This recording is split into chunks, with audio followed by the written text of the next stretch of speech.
बड'फानि गोथार जोनोम गामि बरागारि दत्तमानि बेयाव दिनै बिटिआर सरकार आरो रायजो राजानि मददाव दुलाराय बर' फरायसा आफादनि मददाव बड'फानि मुसुखा मोनसे समायना आरो मोनसे ओंथि गोनां मुसुखा बेयाव गायसननाय जादों आरो लोगोसेनो 2015 मायथाइयावनो दुलाराय बर' फरायसा आफादा बै समाव बे गामिखौ आदर्श गामि खालामनांगौनि थाखाय मोनसे चिल्ड्रेन लाइब्रेरी गायसननाय जादोंमोन बड'फा इउएन मेमोरियल बड'फा इउएन ब्रह्म मेमोरियल चिल्ड्रेन्स लाइब्रेरी बे मोननै हाबाफारिखौ दिनै बिटिआरनि चिफ प्रमद बर' बिथाङा बेखेवनानै होदों जिहेतु बेखौ मोनसे आदर्श गामि हिसाबै फोसावनाय जादों आरो बेखौ जोङो डेभेलप खालामनांगौ बे गामिनि बा साखाथि फाखाथि दतमा ओनसोलनि बे ओनसोलखौ बा गामिखौ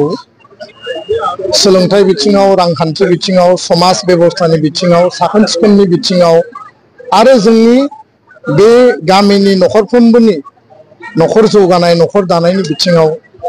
जों सम सम गोबां माखासे हाबाफारि लाबोदों रायजो राजाजों सावरायदों जायफोर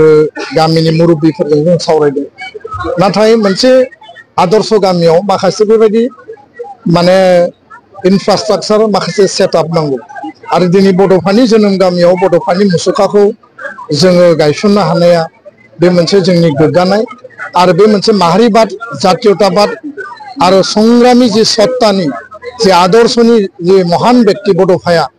दिनै बड'फानि जोनोम गामि बरागारि आरो थुलुंगाफुरि बे खाथियावनो थानाय बे थुलुंगाफुरिखौबो दिनै डेभेलप खालामनाय जाबाय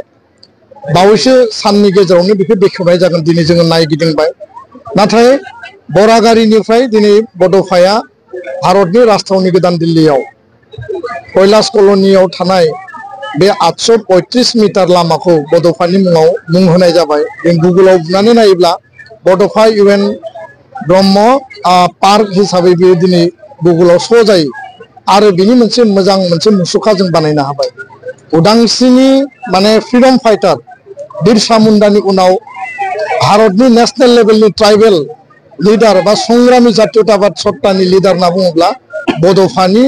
मुसुखाखौ आरो लामाखौ दिल्लीयाव मुं होनो हानाया गायसननो हानाया जोंनि थाखाय देरहासारनाय आरो बे बिथिङाव भारतनि नखर मन्त्रि अमित शाह बिथांखौ आङो फिन खेबसेबाव दिनै बरागारियाव गसंनानै आङो धन्यबाद होगोन आसामनि गिबि मन्त्रि बिथांखौ बिटिआर चिफ प्रमद बर' बिथांखौ आरो प्रधानमन्त्रि नरेन्द्र मोदीखौ खारन बिथांमोननि हेफाजाबावसो जोंनि दाबिखौ बिथांमोना गनायथि होनायखायसो बड'फाखौ जों गोदान दिल्लीयाव गायसननो हादों दा बेखायनो दिनै बेयाव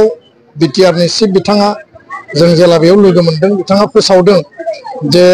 आरोबाव अडिट'रियाम बड'फानि मुङाव गायसननाय जागोन आरो गोबां माखासे हाबाफारि मावबावनांगौ दङ जेराव मडेल भिलेज आदर्श भिलेजनि जि बेसिक एमिनिटिज एन्ड फिचार्स आरो बे डेभेलपमेन्टनि इक'नमिक एडुकेसन ससियेल डेभेलपमेन्टनि जिखिनि बेयाव प्लेनिं एन्ड प्रजेक्टसफोर बेयाव नांगौ बेखौ जों मोजाङै थिग खालामनांगोन बे गामिया जोंनि जेब्लाबो थुलुंगानि मोनसे फुंखा आरो बरागारि होनना बुङोब्लानो बड'फानि सान्थौ सानस्रि आदर्श जाति सत्ता जातीयताबाद जि मोनसे बावसोमनाय बे जेब्लाबो जोंनि गोसोआव माने जाखांफैयो आरो बेखायनो नैबे समायना मुसुखा गायसननाय चिल्ड्रेन पार्कनि गेजेरजों बे गामिनि रायजो राजाफोरा बड'फाखौ गोसोखांनो हागोन चिल्ड्रेन पार्कआव उन्दै उन्दै गथ' गथायफोरखौ फोरोंनायनि खाबु मोनगोन आरो इयुनाव दुलाराय बर' फरायसा आफादा मुलुग दरबाराव लांनो थाखाय सा सानजानि मोनफ्रोमबो रायजोआव बड'फाखौ मुसुखा गायसननायनि गेजेरजों लानानै थांनो थाखाय जों जेब्लाबो हाबा मावगोन आरो दिनैनि समा जाबाय मोनसे जारिमिनारि सम आरो बड'फाया गोदान बर' हारि दानायनि बा गेरेमसा बर' हारि दानायनि सासे माने आर्किटेक्ट आरो सासे आइकन आरो बेबायदि केरिसमेटिक लिडारखौ बर' हारियाव जोङो मोननो हानानै बर' हारिया दिनै बड'फाखौ लानानै अरायबो गोथां हारि हिसाबै जोङो थांना थानायनि थाखाय जेब्लायबो जोङो साहस मोनगोन आरो बड'फाखौ गोसोखांब्लानो जातीयताबाद खौसेथिनि बाथ्राया जोंनि गोसोआव जेब्लाबो गोसोखांफैयो आं बेखिनि बाथ्राखौनो बुंबाय फैबाय थानाय समाव हारिया खौसेयै जोङो ज' ज'यै माहारिबाद आरो जोंनि राजनैतिक संबिधानिक आरो जातीय अस्तित्वखौ लानानै जोङो हाबा मावलांनांगोन। गोजोन्थों।